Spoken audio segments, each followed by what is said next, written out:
Neil, can you actually hear me? Can you give me a thumbs up? Ah, perfect. Thank you. I was good. Are we supposed to soon like put our video already on, or?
Well, good afternoon, good morning, good evening to everybody in outer space, but particularly to all those who are here with us today that have distinguished us with your presence. So I'm very grateful, and all the team that's organizing is very grateful for having you here. So all those missions that have attended, thanks once and again.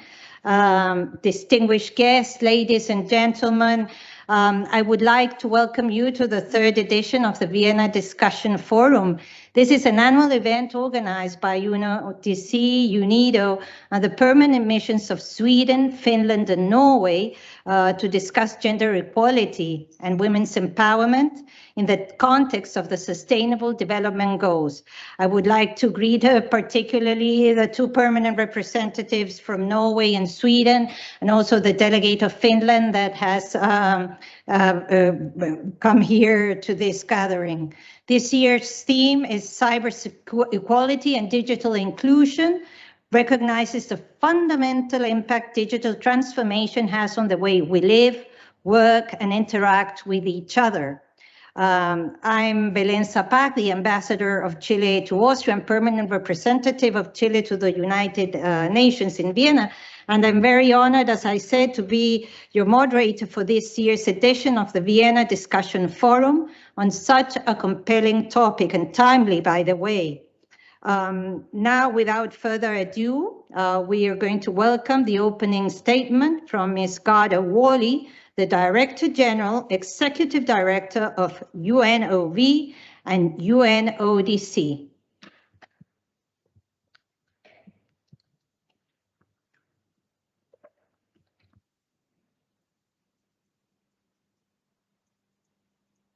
Excellencies, ladies and gentlemen, thank you for joining the Vienna Discussion Forum. I'm grateful to Finland, Norway, and Sweden, as well as our partners at UNIDO, for coming together with the UN Office on Drugs and Crime to organize this year's event on cyber equality and digital inclusion. Women and girls make up the majority of the 3.7 billion unconnected people around the world. In the least developed countries, only 15% of women used the internet in 2019. Digital exclusion robs women and girls of work and education opportunities, while the underrepresentation of women in the tech workforce is a barrier to gender-inclusive products and services. At the same time, women and girls are harmed the most by online sexual exploitation, which increased during COVID lockdowns. We need to do more to stop predators from misusing technology to facilitate abuse, and we need to better harness tech to advance inclusion and promote women's rights. UNODC is proud to support member states in leveraging technology to protect and empower women and girls worldwide. We recently published guidance on how e-justice mechanisms and other measures can improve access to justice for victims of gender-based violence in a crisis, based on an analysis spanning close to 100 countries. Through seminars and school visits in West Africa and in Central America, we are raising public awareness of cyber-enabled crimes that target women and girls, such as online sexual exploitation. We have also launched a support network for women working in cyber professions in Africa, so they can learn from each other and advance their careers. Women have a key role to play as innovators and agents of change in our societies. Let us use this Vienna discussion forum to share best practices for advancing digital inclusion so that women can fully participate in building a fairer, more just, and more resilient world. I wish you fruitful discussions. Thank you. Well, we would like to thank Madame Wally for this inspiring opening message and for focusing at least developed countries. We now hear from Mr. Lee Yong, the Director General of UNIDO. Excellencies, distinguished delegates, ladies and gentlemen, I'm pleased to be joining you today at the third edition of Vienna Discussion Forum to reflect on cyber equality and digital inclusion. I'm also thankful for our collaboration with UNODC, as well as our member states, Finland, Norway, and Sweden, in the organization of this event, together as the 5 international gender champions. Sweden coordinated this year's edition of the forum, and I thank Ms. Karin Struthers, State Secretary to the Minister for Gender Equality of Sweden, for her support and participation. We are gathered here today as we are aware that deeply rooted structural and cultural gender inequalities are preventing women and girls from having equal access to digital infrastructures, devices, and services that are becoming increasingly part of our daily life and work. Women remain vastly underrepresented in the workforce that invents, develops, and disseminates technology. Only 22% of artificial intelligence professionals are women, which has a propensity to bring about design bias in new technologies and frontier products. In industries due to limited access to education and social norms, women often hold routine manufacturing jobs. As such, automation and robotics, key features of the fourth industrial revolution, may exacerbate gender inequalities as they are more likely to replace jobs held by women than by men. A UNIDO study in 10 emerging economies shows that especially in the food, textiles, and the chemical sectors, jobs held by women are more likely to face higher computerization risk than those held by men.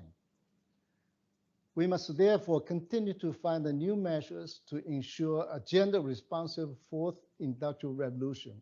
Whether women gain from the fourth industrial revolution will depend largely on the implementation of effective policies to enable them to participate and lead in the economy, including by upgrading their skills, especially in STEM, science, technology, engineering, and the mathematics field.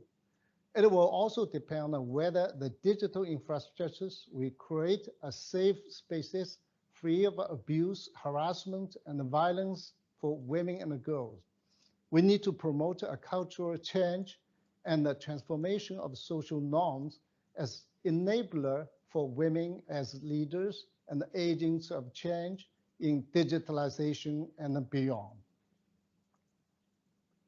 Excellencies, ladies and gentlemen, I emphasize the importance of partnership and collaboration to ensure that We are working in unison to achieve the goals of 2030 Agenda for Sustainable Development for all women and girls. From UNIDO, please be assured our commitment. I certainly look forward to seeing the legacy of today's, past, and the future editions of the Vienna Discussion Forum live on, as I take this opportunity to thank all of you, and in particular our partners, for your commitment and determination.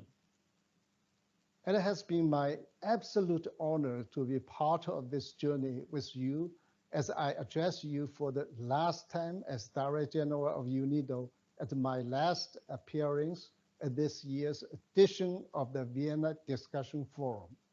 Thank you very much, and I wish you a fruitful discussion today. Well, we thank Mr. Lee Young and for pointing out this lack of participation of women in STEM, only 22% he has pointed out. We now welcome the opening statement from Ms. Maria Francesca Spatolizano, the officer in charge of the UN Secretary General's Office of the Envoy on Technology.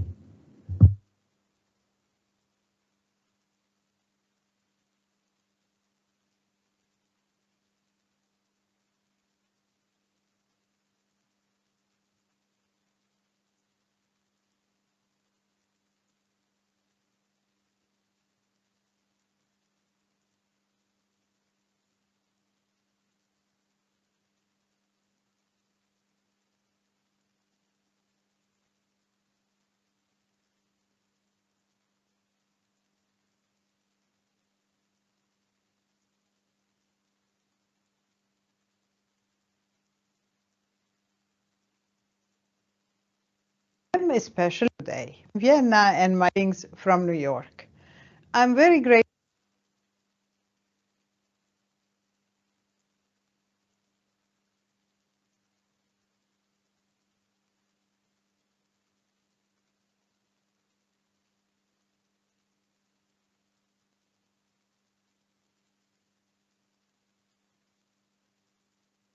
Ladies and gentlemen, warm greetings from New York. I'm very grateful to all the organizers, particularly the government of Sweden and its representative in Vienna, and my dear friend, Ambassador Annika Markovic, for inviting me to address you today. I am especially delighted to be speaking alongside my UN colleagues Gada and Lyon to demonstrate the UN system's firm commitment to these issues. We live in a time when our physical world is inextricably intertwined with our digital one. Through the COVID-19 experience, we have witnessed how dependent we are on digital technologies in order to work and learn online, or even to access basic services and information. Estimates suggest that the last year and a half has accelerated global digitalization by as much as 5 to 7 years. Indeed, all over the world, more or less enthusiastically, societies are rushing towards digital transformation. If done right, digital transformation can play a fundamental role in helping us fully overcome the pandemic, build back better, and attain the Sustainable Development Goals. But in all of this, we must remain vigilant and aware of the potential pitfalls and challenges of our rapidly digitalizing world. Here, the gender dimension is a critical issue that we must set right from the beginning. Much has already been said about the gender-digital divide. The fact that women lag behind men in using the internet by as much as 20% globally. The World Wide Web has just released a study which estimated that low and middle-income countries have lost nearly $1 trillion in GDP over the past 10 years due to women's lack of digital access. That is a startling number, $1 trillion. Closing the gender divide isn't just the right thing to do, but also good economics. Connecting women and bringing them online means connecting them to education, employment opportunities, and basic social services that would allow them to contribute to economic development. The same report suggests that closing the digital gender gap in the 32 countries studied would deliver an estimated US dollars 524 billion increase in economic activity by 2025. But even as we work to bring women and girls online, we need to create a safe and empowering space for them to flourish. Women and girls are 27 times more likely to be harassed online than men, according to the Office of the High Commissioner for Human Rights. In particular, girls are often targeted online just because they are young and female, and studies have shown that online harassment increases if women and girls are politically outspoken, disabled, or identify as LGBTIQ+. The challenges that women and girls face do not just end here. Technologies evolve constantly. However, women and girls, and indeed a gender perspective in general, are often not included in development and design. This has profound consequences.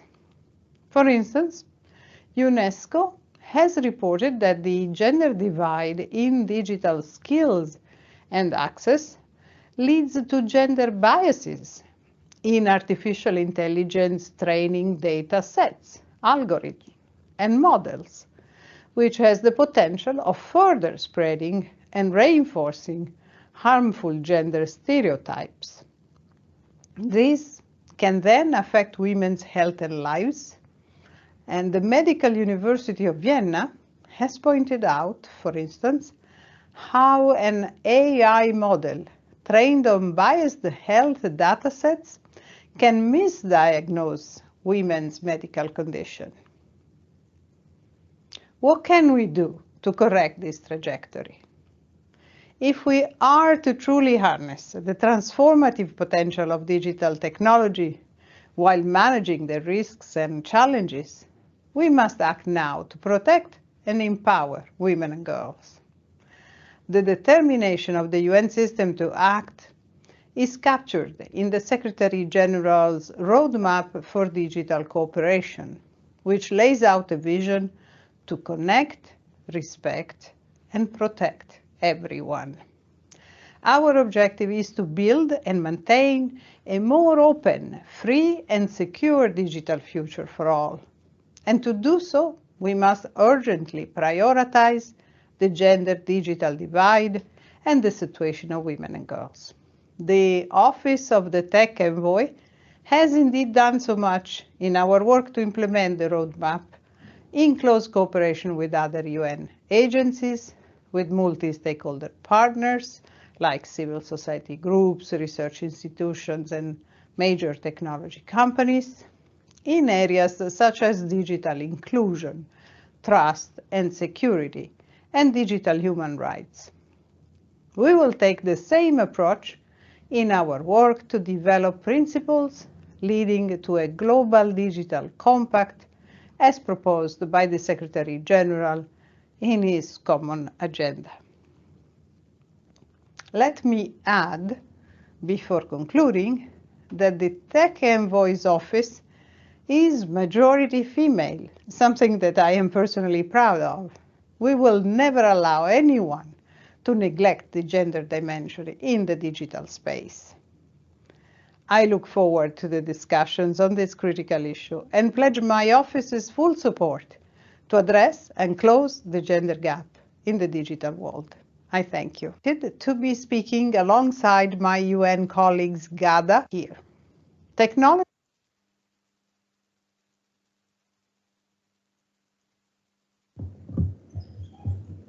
Well, we thank Mrs. Maria Francesca Spatolizano for highlighting the importance of gender-sensitive digital transformation. She made very important comments on health, on business, and also on safety. Now, I would like to welcome the opening statements from Ms. Karin Strandas, the State Secretary for Gender Equality in Sweden.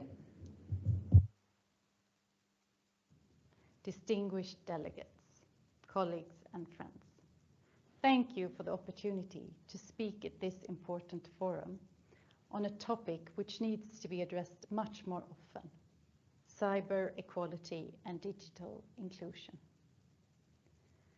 Let me start by thanking the permanent missions of Finland and Norway, as well as our own representation in Vienna, the UN ODC and UN IDO, for arranging this important event. I am proud to speak at this occasion, representing the world's first feminist government. Gender equality is critical to the Swedish government's priorities in decision-making and in allocation of resources. Gender equality is a fundamental matter of human rights that is enshrined in both international and European treaties, as well as in the United Nations 2030 Sustainable Development Agenda. Efforts to address and improve gender equality is a critical component in both UNODC and UNIDO mandates. Sweden will remain a strong supporter for gender mainstreaming across their activities. Investments in gender equality are investments in the future. Half of the world's talent must have the opportunity to realize their potential, to blossom, and to make their voices heard without fear. Today's cyber and tech issues are of paramount importance, whether we discuss development, human rights, or security policy. Therefore, the digital gender divide must be overcome. Some 250 million fewer women than men use the internet globally. Lack of access to devices, data, and networks impairs women's enjoyment of their human rights. And as a result of this, emergent technologies are often developed in a male-centric context. Another important aspect in this context is girls' and young women's right to internet safety. Online harassment takes different forms based on gender.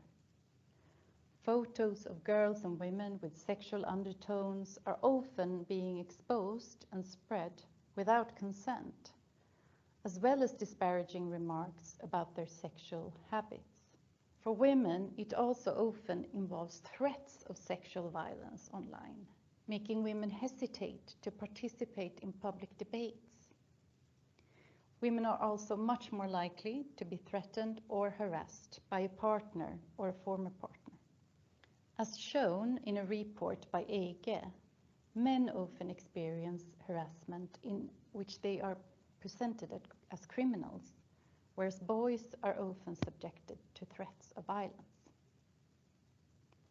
An important part of the work to combat online harassment and violence is to create awareness and to take action on ethical aspects of artificial intelligence. We need to make sure that algorithms do not contribute and reproduce prejudices and discrimination.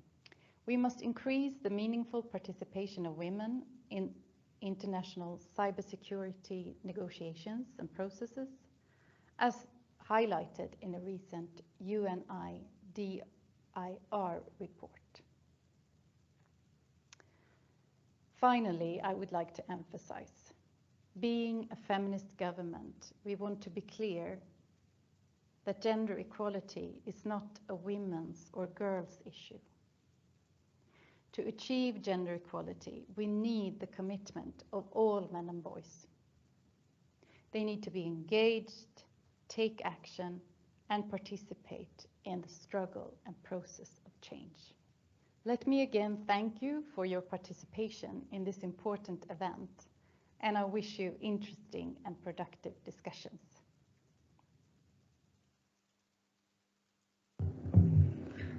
Well, we would like to thank Ms. Karen Strandas for these very compelling comments.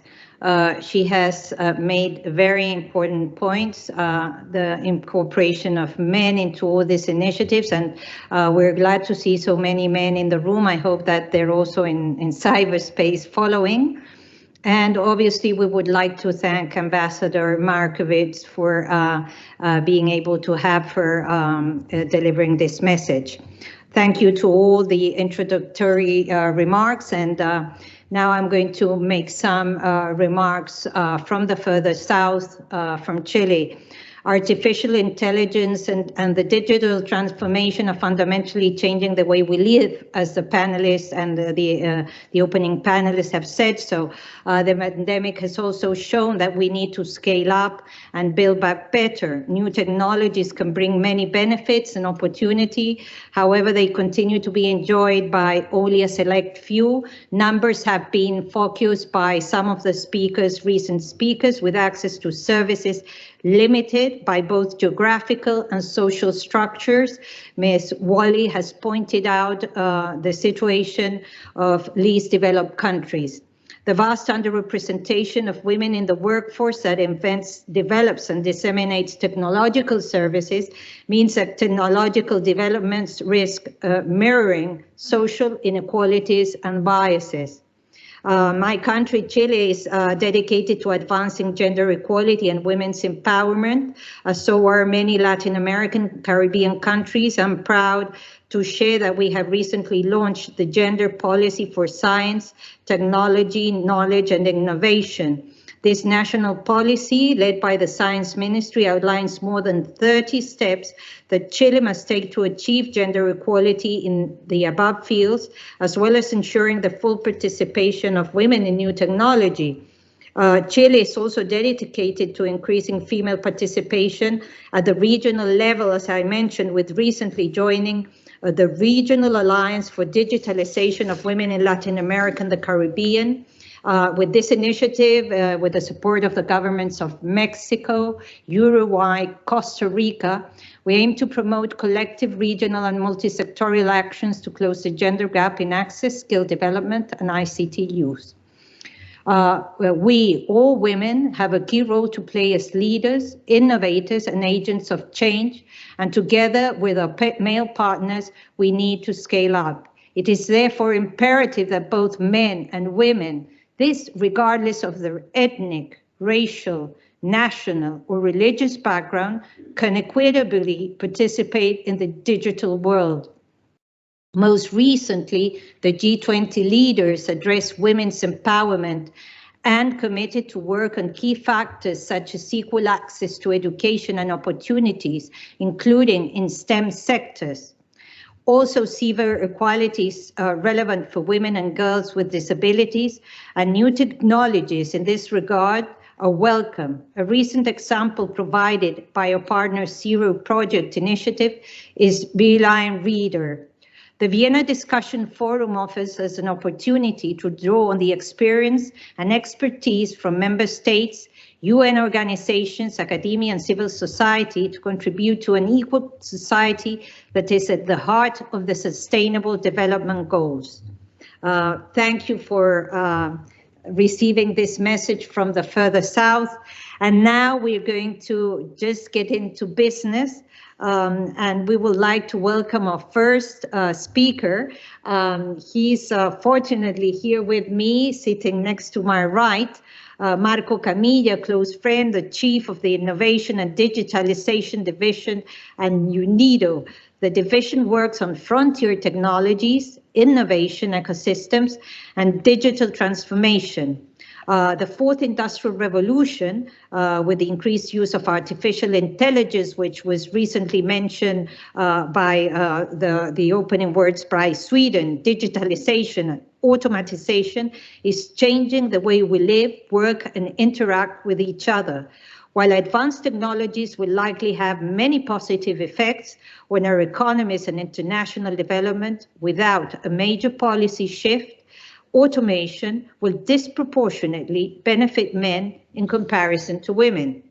Now, Marcos, we have some questions. One, we would appreciate if you could outline some of the major opportunities and risks for gender equality and the empowerment of women in the context of this fourth industrial revolution from UNIDO's experience perspective.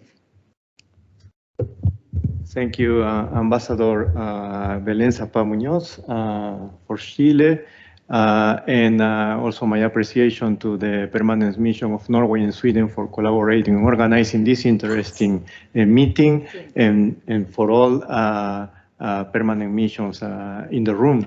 And also to UNODC and my colleagues from UNIDO, the Special Office on Gender.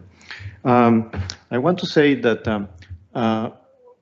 the fourth industrial revolution brings enormous opportunities, and the confluence of artificial intelligence, blockchain, 3D printing, and all these different digital technologies is something that has started 10 years ago. But actually, we have to be humble because we don't really know what will be in the next 10 years. What we know is the growth is exponential, and this will be something that will disrupt sectors, will change the landscape of the industrial settings, industrial realm of cities. This is something that our analytical work and operational work is showing, and therefore we have to be prepared and alert on the challenges and the risk that this entails. So let me tell you that if this is something that is going to disrupt industries, that means that we can envisage that there will be new industries and therefore a lot of opportunities. Yeah? This is one of the potential benefits of this. And the second is also is going to create new employment in areas that are mostly integrated. I think the different technologies will be a combination of different ones. So all this is going to change also the way how engineering faculties operate. And for women, clearly, the advance of the knowledge society will be a major door open for different societies, depending how they prepare for this. And also in terms of access to finance. So we see in developing countries, access to finance, microfinance, fintech, is an area that we have to look closely, because these empower women in terms of opportunities and also to manage the economy of the houses. But then I see three main risks, and one of these is on the STEM, that is science, technology, engineering, and mathematics. And what we see in high-income countries is that disproportionately few women goes to careers in engineering, and there are different reasons for this. Many of them are historical, but some of them also has to do with the stereotypes. So we see movies and always the scientific is an old man with glasses, and then this is not attractive for women. And then from a very early age, so women said, oh no, this is maybe not a career for me. This is something that has to be changed. But fortunately, we see there is advance on this. In some of the faculties already, there are more women than men in engineering. And I think in Latin America in particular, so we see this phenomenon. But still, women make only 28% of STEM professionals in the North, and globally is even lower. The second is on business creation. So there are reports on how women has access to investment when they want to create a new business. when they are operating startups, and they are most likely to be rejected. So the investor will say, no, maybe he cannot yet, and he can say that there are some bias, no? And this is something also that has to be considered. Okay? And the last one, and no less important, is on managerial positions and in positions of leadership. And according to an ILO report for the G20, none of the countries, none of the high-income countries reach the parity of 50% in terms of management leadership position. But again, this is just something that has been improving actually very quickly, but I think still there's a lot of work to do in this area. And what we see in the private sector, and that is important to emphasize, is that the private sector is driven by revenues and by benefits, no? And then there is already a trend on putting more women on leadership position, and this is good for business, no? And this is something that is more difficult when we go to public sector, no? And we have to find metrics and work together in order to quantify that when we bring more women, actually we see exactly a direct correlation with more efficiency, because I think this is something that we have the case studies, no? But we still don't have the hard academic research, and this is something that we should work together. Thank you. Well, thank you, Marco. You have highlighted some opportunities and risks, and within the opportunities, we can overcome the risks. But obviously, if we don't have women, equally accessing the STEMs, then probably we will not be able to take those opportunities. I would also like to let you know that we have a lot of people connected. We're almost in the hundreds, and so we welcome all those that have got in right now. We are happy to have you here. Now I would like to welcome our second speaker, Ms. Katia Toropainen, the founder of Inclusive, a community with a mission to create and share knowledge about diversity, equity, and inclusion, and to support organizations to transform it into action. Katia, the mission of your organization, Inclusive, is to create and share knowledge about diversity, equity, and inclusion, as I've said, and to support stakeholders to transform it into action. This is more than important in the context of the fourth industrial revolution. Data from the World Economic Forum shows that globally, only 22% of professionals in the artificial intelligence sector are women, as Mr. Lee also very well pointed out. How does lack of diversity present a risk for companies and society in general? Why is diversity and inclusion, not only in terms of gender, important for stakeholders working on digitalization? Hi, everyone, and thank you. It's a real pleasure to be here. The technology industry indeed is such a global and internationally connected industry that when you look at the data, for instance, around diversity and inclusion, you can see that the same issues are prevalent everywhere, and those are stark. Just as a couple data points, for instance, in Europe, still over 90% of all the capital goes to tech startups with all-male founding teams, which shows how the next big tech companies growing out of here and the wealth that is going to be created by those are still not going to be very diverse since the beginning. Also, for instance, the study done in the US by Accenture and Girls Who Code shows that in the US, even 50% of women in tech leave the industry by the age of 35, and 37% of them cite non-inclusive work culture as the primary reason. This number were even lower for women who belong to groups like LGBTQ+ or ethnic minorities. So in addition to advancing gender equality, we need to advance diversity and inclusion fully to advance inclusion of all. The positive side is that we also have a lot of solutions to this.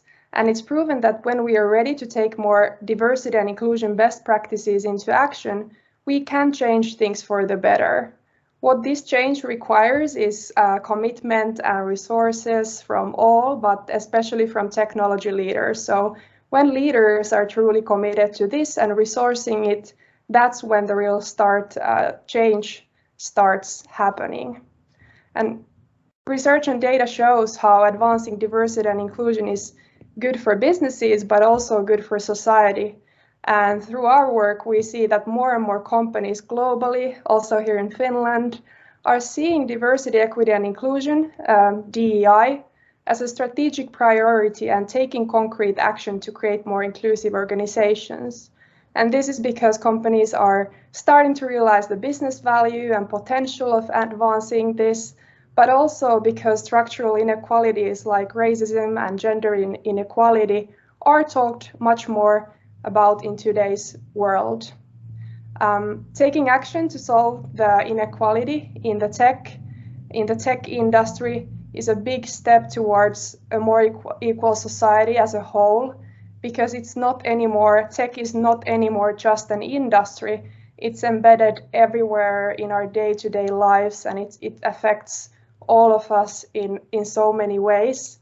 So taking more actions and really putting diversity and inclusion best practices and solutions into practice in our daily lives, in companies, in organizations, and in our societies is more important than ever.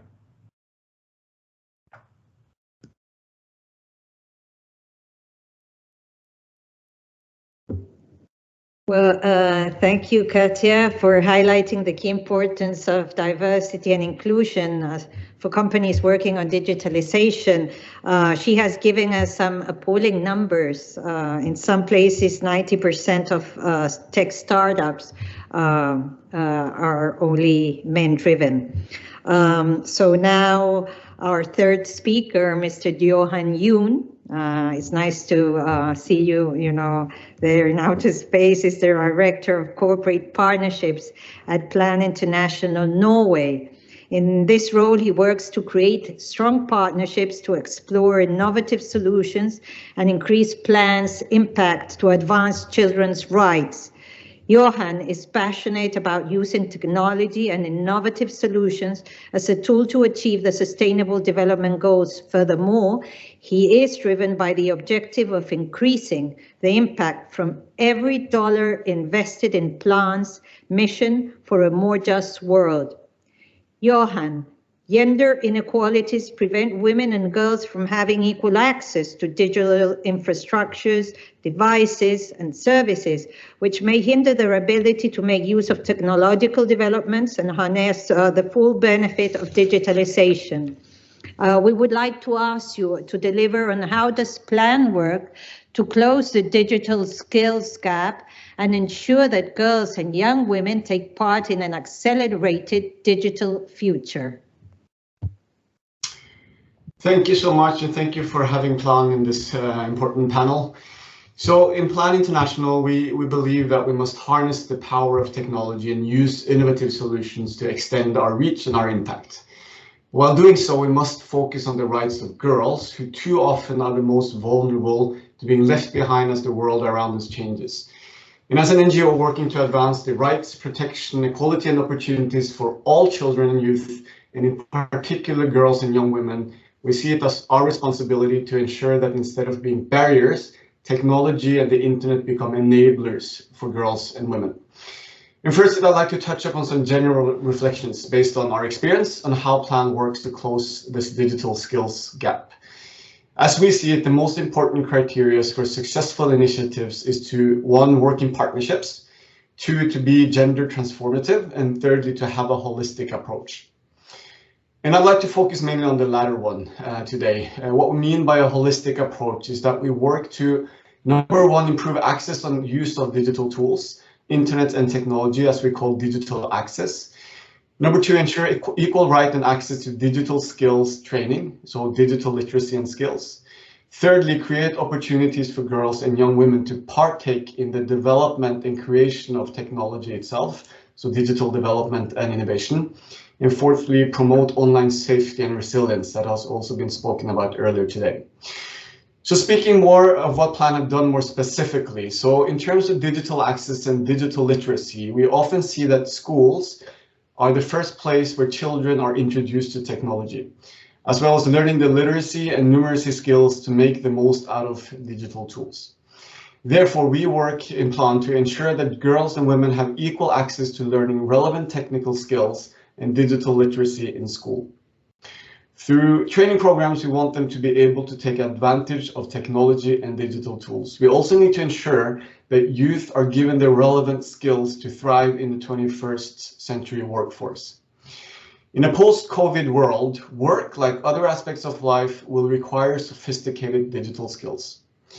That is why we work to equip girls with digital skills through both prioritizing basic education and vocational training in digital and technical skills, included ICT-related subjects.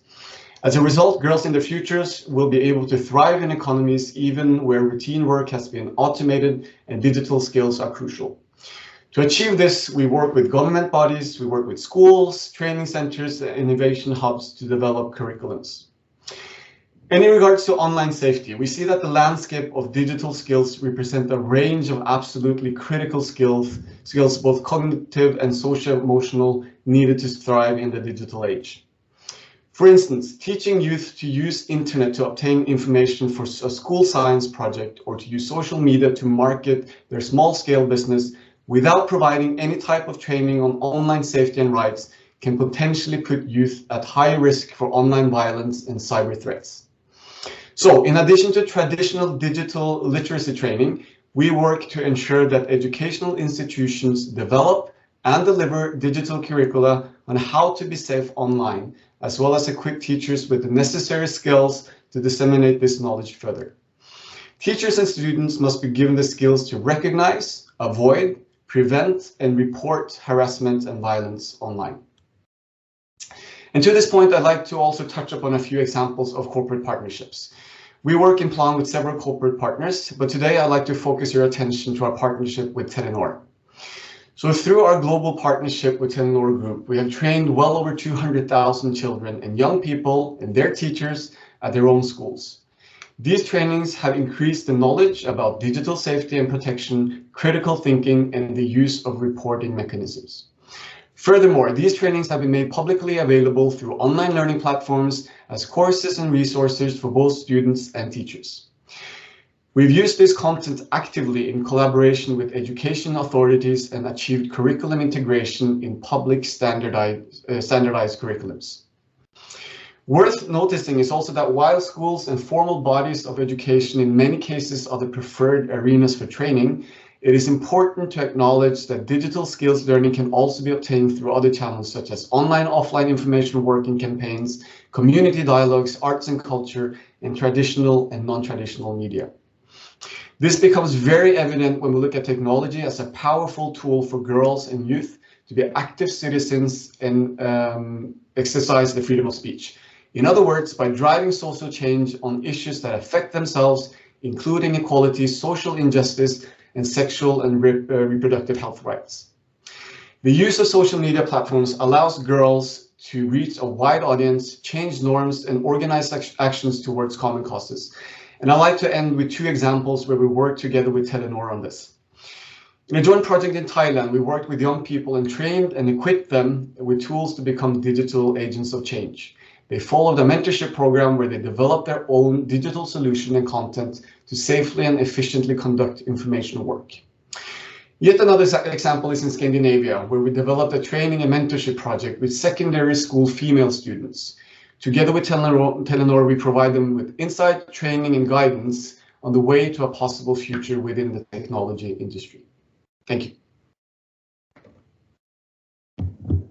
Thank you so much, Johan, for introducing this impressive work plan, particularly with children and people that are receiving, the first year education, just to bridge upon the digital skill gap. This is very promising, and also we appreciate the fact that you mentioned partnerships, the training, the safe spaces, and also this example that you have brought forward from working with Asia. I would like now to introduce Mr. Neil Walsh, the Chief of the Cybercrime and Anti-Money Laundering Section at UNODC. With staff in all continents, Neil leads the UN Office on Drugs and Crime Strategic Response to Cybercrime, money laundering, terrorist financing, and counter-proliferation financing by delivering political advice and capacity building around the globe. Neil, we're very honored to have you with us, particularly due to the fact that cybercrime is now a very hot topic here in Vienna. Neil, the previous speakers have touched on how we need to ensure women have equal access to and benefits from digitalization, but the diversification of online spaces also brings serious risk due to rigid detrimental gender norms, which have been mentioned also by Madame Strandas. As such, we have in the last couple of years seen an increased awareness regarding the nature and methods used in the field by cybercrime. However, the gender dimensions of this cybercrime continue to be unexplored, both in the wider literature and in government policies. From your experience, Neil, why is it important to mainstream gender in policies and programs combating cybercrime? Can you deliver on that and give us any examples you deem instrumental? Thank you. Thanks, Ambassador Bellin, and I'm sorry I couldn't be in the room today. I think it's a prime example of how men are often in a much stronger and luckier position at work than women. My wife had to leave the country this week at short notice, so I've now got to be at home and help get the kids in and out the door. And it's very easy to forget how that sort of support helps others to do their jobs in the office. So to be able to do this online is really useful. So thank you for doing that. How do we look at this? I think we need to look at it from a victim's perspective, from the perspective of offenders, and from those who seek to fight the challenges of cyber and online criminality. And a lot of what Johan and Katja spoke to already really paints the picture on this. Katja, I particularly liked when you said tech isn't just a sector, it's the way of life. And if you could just see the way that this computer and lights are balanced on boxes right now, it would really get to that point. So let's look at what the victimology looks like. We know that victims of cyber criminality, that it changes by gender. And we have to be very careful, I think, to not assume that we're trying to apply equality to how victims are targeted and exploited, because it doesn't work the same for men and women, for boys and girls. So having an understanding of what their experiences are and how their gender can influence that, and how victims are specifically exploited because of their gender, is enormously important. In fact, there was some really fascinating research done by the government of Australia, it's a couple of years ago now, and it was looking at self-generated sexual imagery, so kids, teenagers taking nude selfies and sharing them. And there was a real gender disparity in why and how this was done. When the researchers engaged boys, and we're looking at young teenage boys, so 13 through to 15, they said that they were taking sexualized images and sharing them in the hope of getting the return from a potential partner. Girls, on the other hand, same age, were saying that they shared nude imagery to reduce their risks of having to have sex. And that's a fascinating insight onto, I think, a topic that one could assume was similar in how it was approached, but may not necessarily be so. We then have to look at offenders as well. It is very common, I think, to perceive that online sex offenders are principally male or are exclusively male. They are principally male. The research is robust about that. But there are women who also harm children and infants as sex offenders, as paedophiles. And women offenders are often involved in the most sadistic forms of violence. So it is tempting sometimes to go down a path, a stereotype of thinking that a woman wouldn't engage in this. it is much less likely so, probably less than 0.5%. But for those who do, they are particularly dangerous offenders. So we can't close ourselves off to one potential avenue of investigation or understanding the criminal offending behaviour. And then we look at, well, what do we do about it? And if I look at my staff, I'm incredibly lucky with my team, both in Vienna, small team in Vienna, and a much bigger team around the world. And they only exist in this job thanks to governments like you who are in the room or online and who fund us to do the work that we do. Of all of my international professional staff, 70% are women. That's not because we're aiming to meet a specific target, it's because they're the best at the job. They are exceptionally good at what they do. Our global program on cybercrime is led from El Salvador by an exceptionally strong female leader. And most of my P staff, as I say, are women. So it's about creating that opportunity, making sure that those that are coming into investigation, my previous life in policing, through to international diplomacy like this, through to tech-based and STEM jobs, realize that those jobs are there. And it is the job of us as leaders to create that space, to get rid of the stereotypes and to create those opportunities to come in the door and have a fulfilling career. I think listening also to some of the other statements already, we need to understand more about what is driving women out of this career once they're in. Is it our behaviour? Is it the behaviour within that organisation? Is it prohibitions that stop women being able to get promoted, to progress? And that's going to make us reflect on some of the way we recruit and some of the policies. And whilst this might be an unpopular view within the UN, when I look at how we have to advertise, we advertise based on a master's and number of years of experience. Now, in my view, and certainly from experience in previous jobs, the number of years of experience is irrelevant if that experience was bad. So it's not about the length of the experience, it's the quality of the experience. Did you become an exceptionally good leader? Do you have that experience to bring out? It's not about the years. But when we increase the number of years to get into a senior leadership position, we then undermine applications by women, some of whom may have been out of employment for childcare or maternity reasons. So we got to look harder at that and get better at how we do that. I'll stop there, Ambassador, and happy to take any questions as we go on. So thank you. Well, thank you, Neil, and we commend you for, taking care of your kids and also for showing up at work in this home situation. You pointed very well that we had to tackle victims, offenders, we had to prevent, and this fact that you have 70% women, also as Ms. Patolizano has a lot of women, is very encouraging. Now, I would like to introduce our final panelist, very important, the final one. It's always, the cookie of the event. And we have Patsili Toledo Vázquez. Quisiéramos darle la bienvenida a Patsili. No hablo catalán, pero sí te puedo dar la bienvenida en español.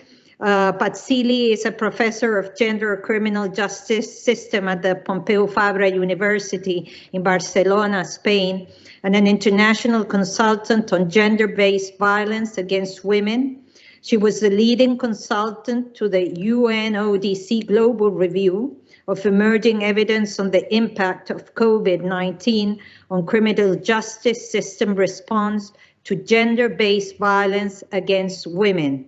Patsili, COVID-19 has led to a shadow pandemic with women facing increased levels of gender-based violence. Yes, at the same time, has led to innovative solutions to accessing the judiciary during global lockdowns and others.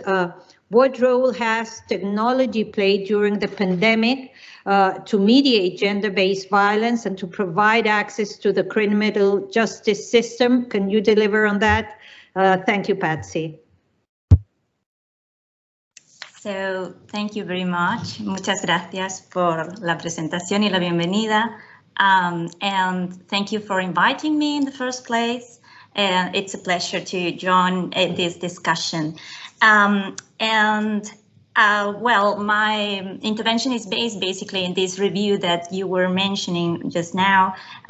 This review, was last year the evidence on the impact of the pandemic on the responses of the criminal justice system globally to gender-based violence against women. So on the one hand, we know that, and in particular when we consider the initial period of global lockdowns, there was an increased use of internet, an increased time spent online, and that an increased use of the internet and time of using it also led to a number of manifestations and increased numbers of reporting of online violence. But this was just one part of the shadow pandemic. The other part was obviously the increased levels of violence that women often suffered within their homes,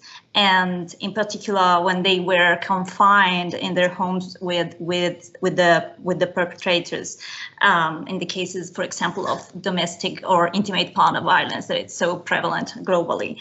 But at the same time, we also know that in any situations in which we have like new realms of social interaction, there's new forms of gender-based violence, and not only gender-based violence, but new forms of gender-based violence. But it's not probably so new. It's just the same gender-based violence, but in a different environment or using different tools. For example, when we started to use Zoom, for instance, we got this idea of the Zoom bombing and the images that would appear, or people entering into some conversations, or the sexual harassment online, or receiving inappropriate images. For example, in 2 countries, in the UK and also in Australia, there was an increase in the reporting levels of revenge porn during the first weeks of March last year. And so all that shows that the increased use of the internet, in particular during lockdown, was like the environment that allowed that really a lot of gender-based violence was also taking place in that and in that environment at the same together with other forms of violence that were continuing in offline, I would say.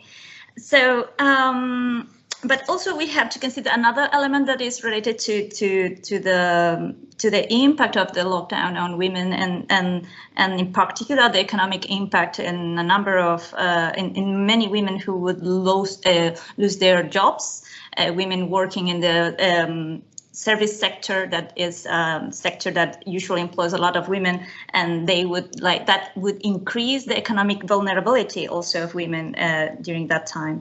So as a consequence, what were like the reactions? I think that there was something that was very interesting in terms of the fact that women were more exposed to both online violence, but also domestic violence when they were confined with their intimate partners, for example.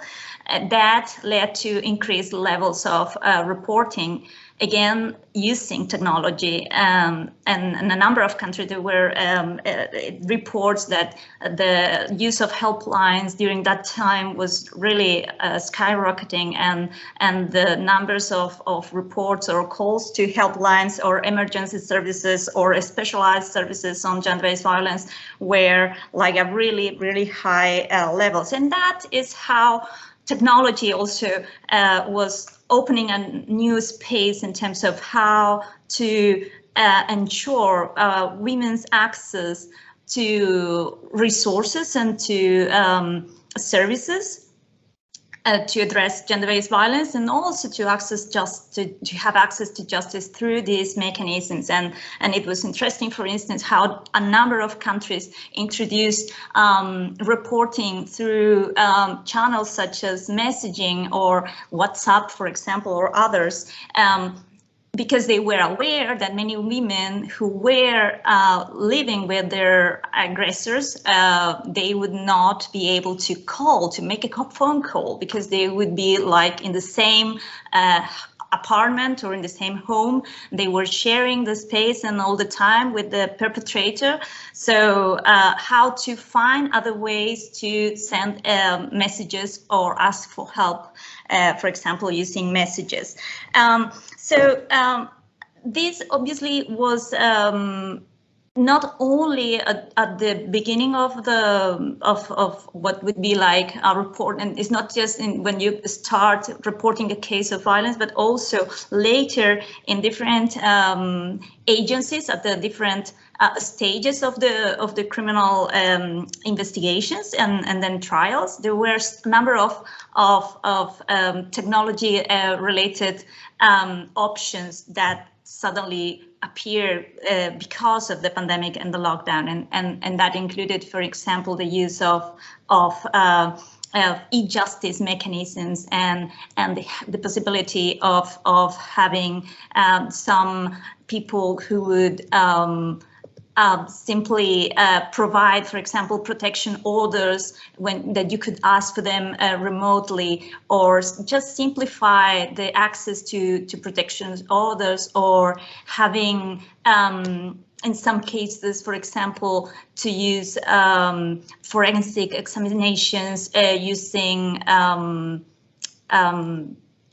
using video calls or video conferences, or statements online or on video that could be recorded. Even the use of pictures, or using photographies that or either the police or the victim themselves could use and send much more easily to the authorities. In the case of the courts, for example, also the having online hearings has been like, probably in a number of countries it was an option before, but also it was like more consolidated during the lockdown periods.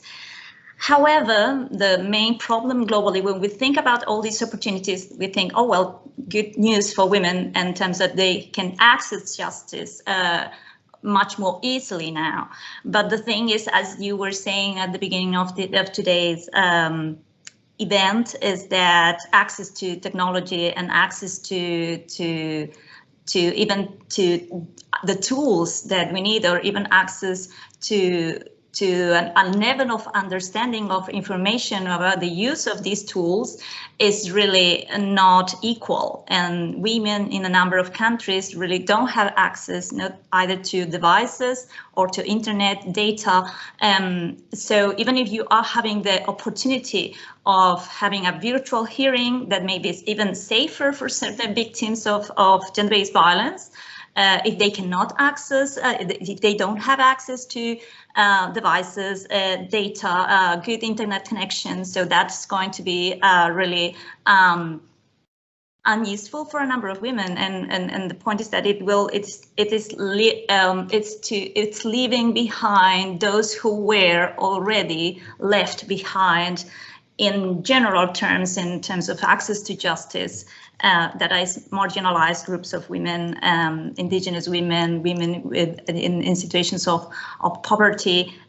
Those groups are really struggling to, I mean, these opportunities should be thought in terms of how to ensure that we can also make these new channels and mechanisms also accessible for those who are usually left behind.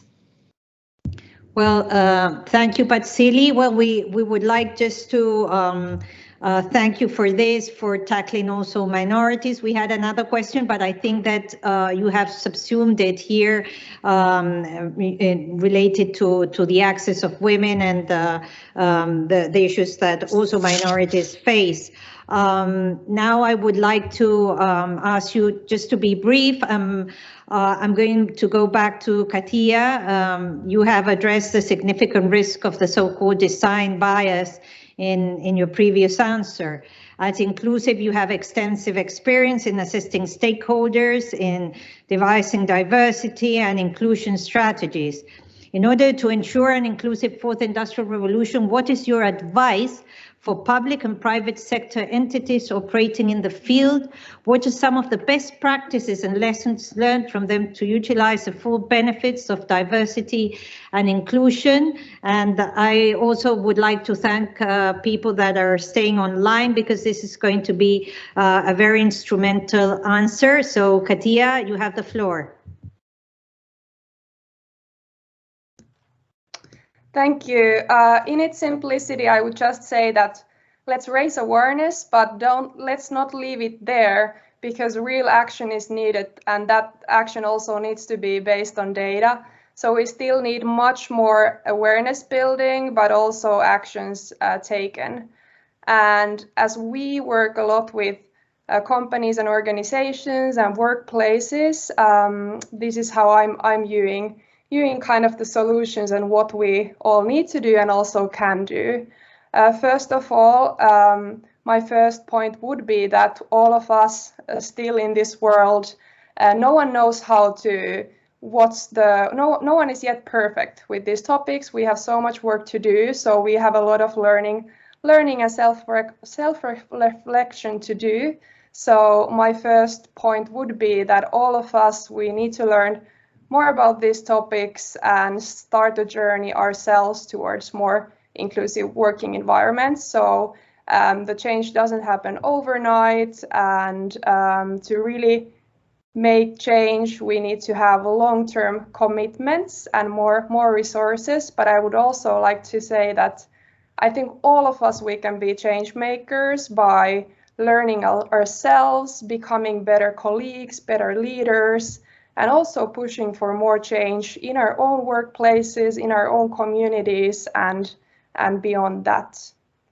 And there's many barriers of inclusion in tech, in working life, in our society, especially in terms of the tech industry or any workplace or working life. Many barriers to inclusion in organizations are, for instance, racism, sexism, privileges, favoritism, marginalization, and harassment or biases, be those unconscious or conscious. And an important first step is to recognize these both on structural and individual level, and then create plans on how to eliminate these and create safe environments for all. And I'm happy to see through our work during the past years that many more companies and organizations have been and are currently creating their diversity, equity, inclusion strategies and key priorities and measures to keep themselves better accountable for building more diverse and inclusive organizations and to really create change. Then lastly, I just need to also mention the importance of leadership. One important thing is to encourage leaders to pursue developing inclusive leadership skills, because those are skills and competence areas that can be cultivated.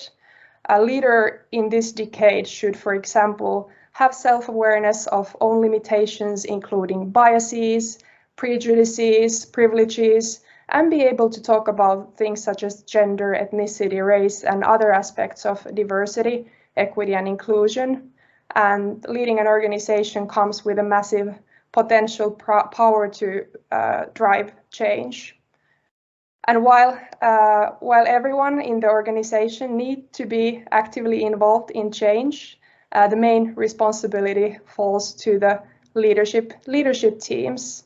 And all of these examples mentioned here demand awareness buildings, potentially trainings, workshops, policy changes of processes, and extensive DEI strategies, and luckily there is a new industry of knowledge around these strategies, experts and people who are able to support this change, and more organizations who hire experts around these matters to ensure change. And we at Inclusive, we're lucky to work already with 60 plus companies and organizations, both in Finland and internationally as well, to support them with this change. And we're also happy to see more and more other organizations, NGOs, companies being in this industry as well.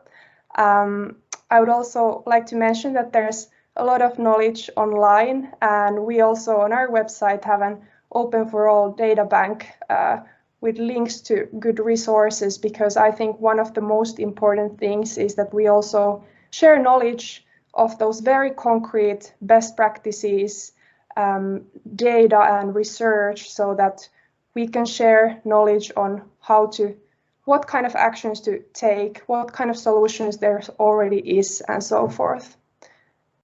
And I think one of the main barriers that is hindering the developments of organizations and companies in this matter is this acting out of fear, saying that we're already diverse and inclusive. I think what we should normalize is acknowledging that no one is there yet, no individual, no organization, no society, because that's when we're able to begin the real work and drive more change. In terms of tech industry, there's plenty of tech companies also doing work, setting up strategies around this, such as Spotify, Netflix, and many other global companies as well, while all of these big tech companies are still struggling with these topics a lot. But these kind of strategies can help tech companies and other workplaces to, for instance, better attract and retain diverse talent, promote more equally, decrease biases in decision-making, recruiting, and other topics, and also foster more inclusive workplaces. And once inclusivity is in the organization's favor, it's crucial to determine key priorities and measures and targets for also being able to hold oneself accountable for knowing where we are and where we are going. So defining key priorities and not trying to do everything at once. And we have. Sorry, Katia, we will have to just cut you. You have to make it short because we have questions also from the floor. Okay, one more sentence. We have a lot to do, but by joining forces together, we can create change and change things for the better. Thank you. Well, thank you. We just encourage, the panelists to be short. I think, Katia, you're very young, and you have pointed out the issue of whether conscious or unconscious. We have to be conscious, and I think that you have provided a lot of tools that would help us also in leadership positions to be conscious of how we tackle this agenda. Then I would like to ask Johan, you had delivered on the Telenor group partnership that you have been working on. Based on your experience, what are the positive takeaways, a few tips from working in an NGO private sector partnership, as whether you can encourage also and how to promote gender equality and the empowerment of women. Why is it so important? I think you made a few points, but maybe very briefly, how can you encourage those that are listening to this panel? Thank you. Right, thank you again. I'll try to be brief. So Plan and Telenor, we've had a strategic shared value partnership since 2018. And in general, I would like to say that such a strategic and shared partnership between private sector and NGOs, they're crucial, especially within the field we are addressing today. Yeah. So not only is it stated in the SDGs and most INGO strategies, but from our experience, we can clearly state that partnerships, they foster innovation, inclusion, commitment, sustainability, and scalability. So let me start with the importance of not working in silos. So as an NGO, we acknowledge that our expertise mainly lies in the contexts we operate in, the technical fields we work with, and our target group's specific needs. Furthermore, both education and tech-related interventions are relatively costly. So by not working in silos, we can both enhance impact and efficiency while focusing on our expert fields and avoid reinventing the wheel. According to Apple, as you maybe know, there are more than 75,000 educational apps on the Apple Store. In most cases, the answer is not yet another app. We need new approaches. That is why we in Plan believe in partnerships that focus on reaching and making platform solutions and tools available and relevant for outlier groups, including children and youth from low-income backgrounds, girls left behind because of social norms and stereotypes, out-of-school children, and youth with disabilities. And when companies make their expertise available for these types of interventions, they can then contribute to business-smart, systematic, and inclusive increase in both access and knowledge. Furthermore, the cooperation between civil society and digital technology providers can support the strengthening of girls' and young women's democratic participation, for example, by facilitating access to digital communication platforms and public services. And that is why we believe that such partnerships should focus on reaching groups in vulnerable situations, including children and young people without financial or social preconditions for digital access and competence, those who have dropped out of school and those with disabilities.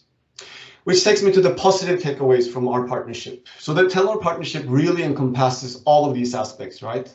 All projects under the partnership are connected to the theme, building skills for an accelerated digital future. And it covers initiatives to include the digitally excluded, impart skills to excel in the future, and ensure a safe online experience for all. The purpose of our partnership is to contribute to empowering societies in Telenor's footprint as supported by their responsible business approach and Plan International's approach to children and youth rights, inclusion, and safeguarding. And the result of that, a key takeaway, is that local ownership and project development fosters positive collaboration where private sector and NGOs, through a joint agenda and joint implementation, achieves higher level of impact and sustainability. Aligning agendas cannot only be done through MOUs and company strategies. I believe that the greatest strength in our partnership with Telenor is that we design and implement projects together. While we facilitate for the exchange of best practices, standardized tools and models, all projects are done locally by country offices and business units from Telenor. The local ownership transcends the many layers of contextual challenges that comes with closing the digital skills gap. At the same time, it makes the task a day-to-day business for both parties. And to end this, with Telenor, our partnership is built around increasing the impact of sustainability interventions by synergizing the strength of Plan and Telenor. We each bring a unique expertise and value to the partnership, which combined would help create impact and deliver on our goals, which at the end of the day it is all about. So thank you. Okay, well, thank you. We will have to move swiftly. We have some questions also for Marco. There is something very important that Johan has stated, you know, from this holistic approach, the local ownership. I think that is something that probably our followers can, you know, take, and also the financial part, which is very important coming out of the partnerships. Marco, I'm going to be, you know, trying to encourage you to be brief by asking you how is UNIDO contributing to ensuring digitalization goes hand in hand with gender equality and women's empowerment. Can you be very specific on this, and if it can be helpful for our followers? Thank you, Ambassador. Then let me describe one of the approaches that we have in Eastern Europe. We have a portfolio of over 40 technical cooperation projects all over the world, but the project that we are implementing in Tajikistan, in Armenia, involves the combination of design, indigenous design from the country, branding, and women. And we are working mostly with women that are not only producing, but also in positions of leadership. And we have seen very interesting evidence that these projects very quickly allows to double or triple sales or exports. And since the nature of UNIDO is to implement pilot projects that then we can scale up, this is an idea that I can propose. I would like to propose that we can scale up these projects in other parts of the world, because the evidence from the project is demonstrating that working with women, working with linking entrepreneurship, combining the cultural heritage, converting this into branding and integrating all this has really very interesting results. Thank you, Marco. And I think that there's a specific point that you made on branding. We have shared a few insights of branding, how important it is to bring, this gender aspect, having women, at the center of the branding, because it's an encouraging point. I would like to go back to Neil. I was telling you that the hot topic here is now cybercrime in Vienna. Can you share with us the challenges do you see ahead in the field of cybersecurity in relation to gender, the situation of women and girls, and how is UNODC supporting member states to tackle these? Thanks, Ambassador, and I'll be super quick. I'm going to paint a really dark picture, so just for a second to give you a warning, I'm going to give some really unpleasant statistics. One of the organizations that we work with, called the National Center for Missing and Exploited Children, is based in the US, and they, like many other organizations, take reporting of child abuse imagery found on the internet. They receive 60,000 images and videos per day. The Internet Watch Foundation in the United Kingdom received over 77% increase of self-generated sexual abuse imagery last year, kids taking pictures of themselves and sharing it. And they are now, most distressingly, seeing a rise in sibling-based abuse. There's been an 18% rise in non-consensual sharing of sexually explicit material. And in May 2021, Europol, the EU's law enforcement agency, took down a dark website hosting over 400,000 registered users for child abuse content. There's over 3 million registered users on dark websites for child abuse material. If you're not disturbed by these figures, you haven't understood it. This is a massive societal problem, and it is not a law enforcement solution. You can't arrest your way out of figures like that. So we have to really address what are these problems, what are we doing about it? And the work that we're doing, UNODC, we're helping cops and prosecutors and judges to investigate. And tusen takk to Ambassador Kjersti from Norway for helping us to do that. But it's got to be much bigger, and we're doing a lot more. And this plays to what Johan was saying. In Honduras last year, we taught over 5,000 teachers 4 weeks in a row how to help empower their kids to be safe online. Because this is what we have to do. We have to look at prevention. We have to look at minimizing risk, being aware of what that risk looks like, and then creating the opportunity to do something about it before criminal offences occur, and then making sure that we do bring people to justice. And when cybercrime's on the agenda in Vienna, these are the sorts of things that I hope states, diplomats, cops will be talking about, because that's the change that we need. Thank you. Well, thank you, Neil. This is very distressing to hear the numbers, but we have hope in a better work on prevention. I hope member states also take this into account when negotiating important instruments on the matter. Yes, we are going to have another speaker, but before we would like to give the floor again to Patsili, if she would like to wrap up a little bit on what she delivered, and probably, the issue of minorities, if you can maybe give us an example very short so that we can just start closing. Thank you. Just wanted to underline some ideas. One is the importance of working with women and people from those groups who who are usually left behind. It's not working for them or instead of them, it's working with them.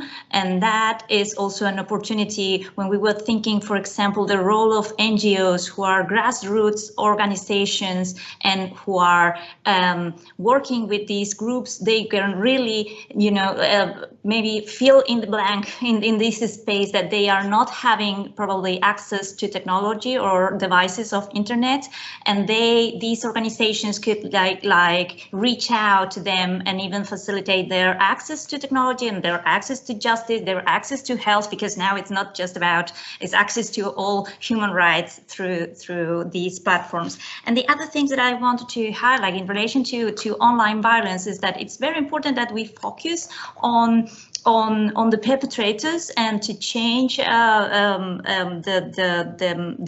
mindsets that are behind this. But this is the great challenge of overcoming gender-based violence, but also we should pay attention on internet intermediaries. I mean, it's not just the individual person, because the damage that it's increased and it's exponentially greater because of the expansion of the contents, and that is particularly clear in the cases of revenge porn, but also in the case of sexual exploitation of children, for example, is because this is reaching so many people, so the damage is also much greater to the victims.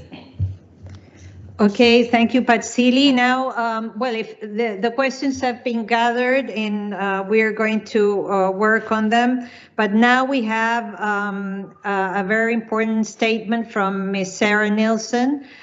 This is on behalf of the Swedish Gender Equality Agency, very important agency, does a great job. So we would like to hear her statement, and at the same time thank the panelists, the people that have been following us. I've been seeing many people from Africa, from the further south, global south. We commend you for being there. And so we would like to hear Ms. Sarah Nilsson. You have the floor, madam. Thank you very much.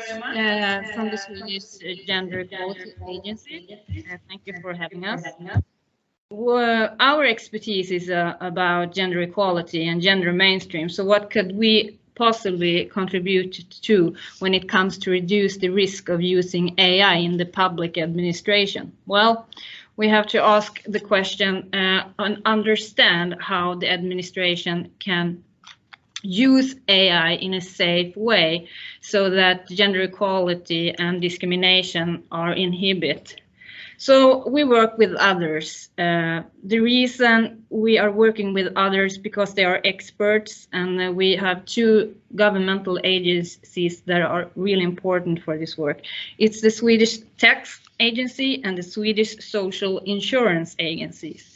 These are two prominent institutions in the Swedish welfare system, and the impact they have on the individuals, on people's life circumstances are substantial, and also affects our efforts to implement the sustainable development goals.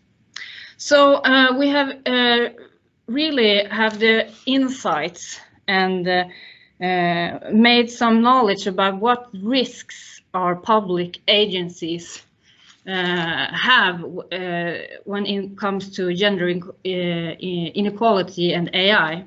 We will mention just one now because the time is up. There is a very use of the cross-functional teams when gender equality and AI is to be made into applications in public administrations. And it seems like when it comes to AI, we really do need them in the future to be effective and to gain all those good treats that comes with AI. But also then we have to involve people knowing gender equality, knowing the legal, and don't see them as the slow downers, the people that kind of make everything slow down and not so cool, sort of. So involve people with legal competence, gender equality competence, and make them be part of the team in the process from the beginning. That would be a great start and a great starting point. Thank you so much. Oh, thank you, Sarah Nielsen. This has been very enlightening, and the work you do is very commendable. We have some questions. We have gathered some of the questionings regarding the fact that the vast majority of students studying STEM subjects and employed in the tech industry are male.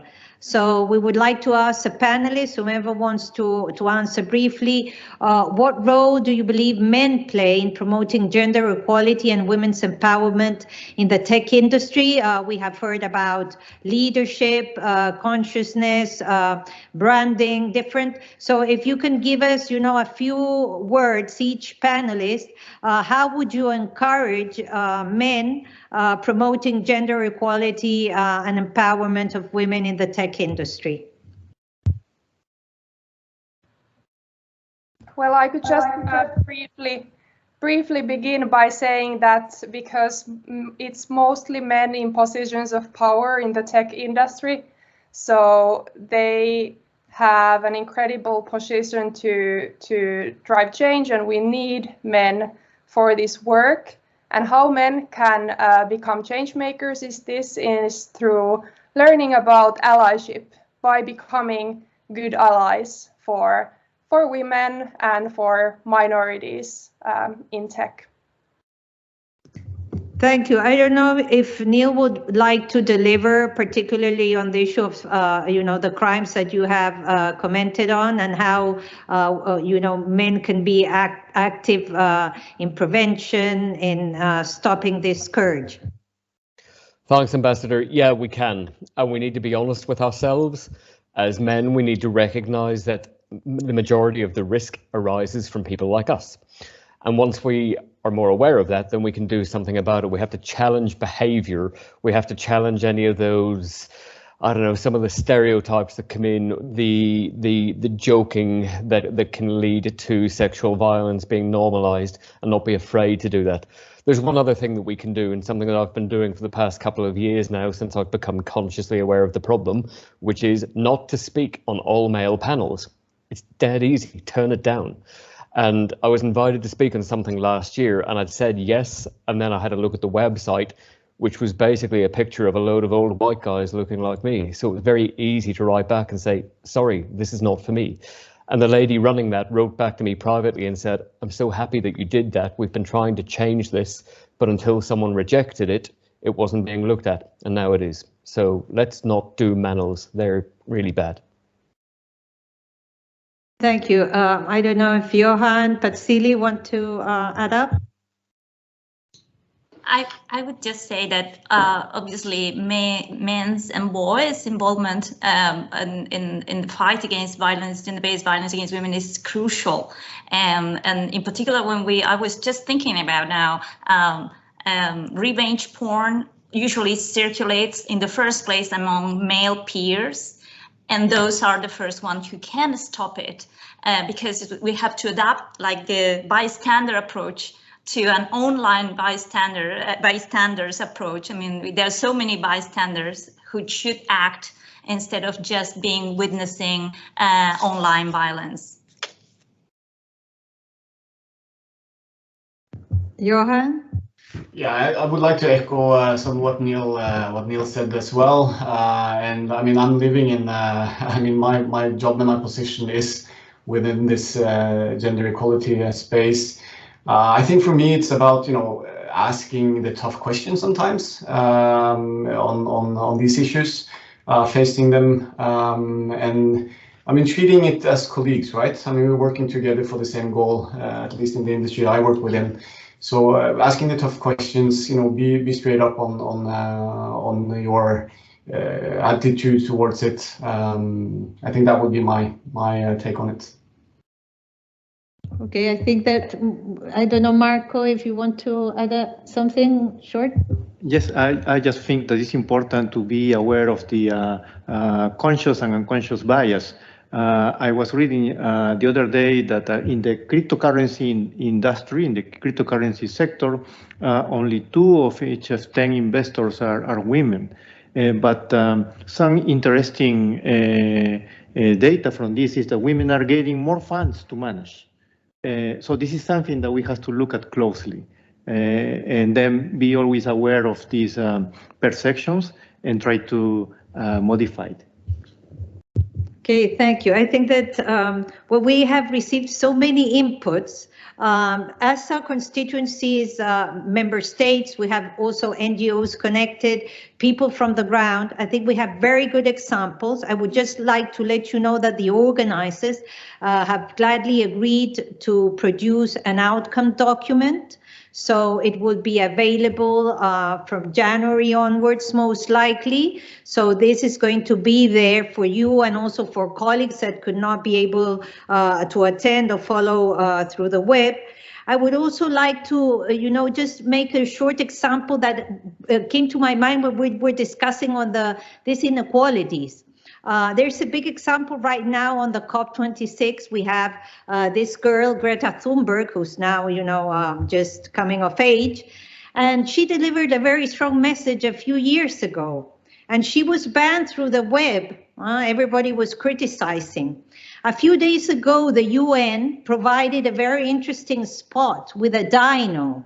Probably you have seen it. It's a dinosaur telling us that we have to go, carbon free and so forth, repeating the message that Miss Greta Thunberg brought up a few years ago. So this is kind of an example. It's not male versus women or girl, but it was interesting to see that people were following a dinosaur. And probably we can agree or disagree with the less carbon or emissions or whatever, but the fact is that many people were very aggressive to a woman, a girl, that was delivering the same message. So we have those examples.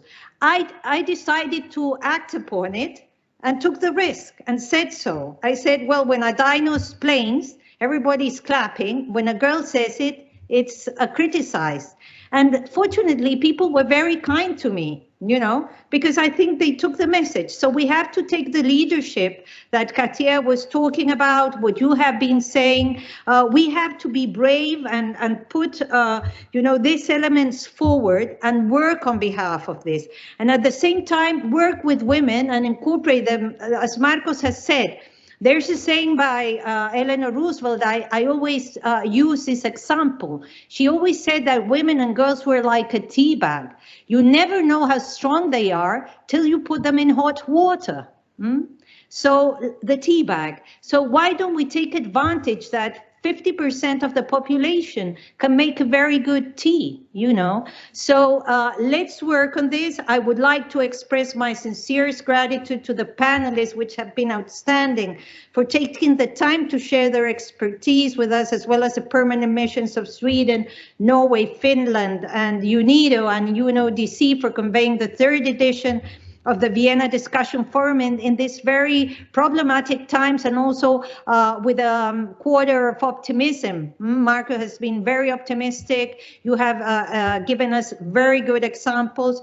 UNODC and UNIDO will be delivering this outcome. I would like to thank also Magdalena, my team, Alvaro Guzman, and all the people that are connected. I know it's hard to stay sitting for 3 hours or a little bit less and waiting till somebody gives us a hint of what we want to hear. But here is, as Katia said, we have to be conscious that we can make a change and be proactive. And also, I think the great message here is that we need to work with children. We need to prevent. We need to be very aware of what Niels has said. Plan is also working on this so that we don't have to get to the justice system, as Patsili has delivered very well.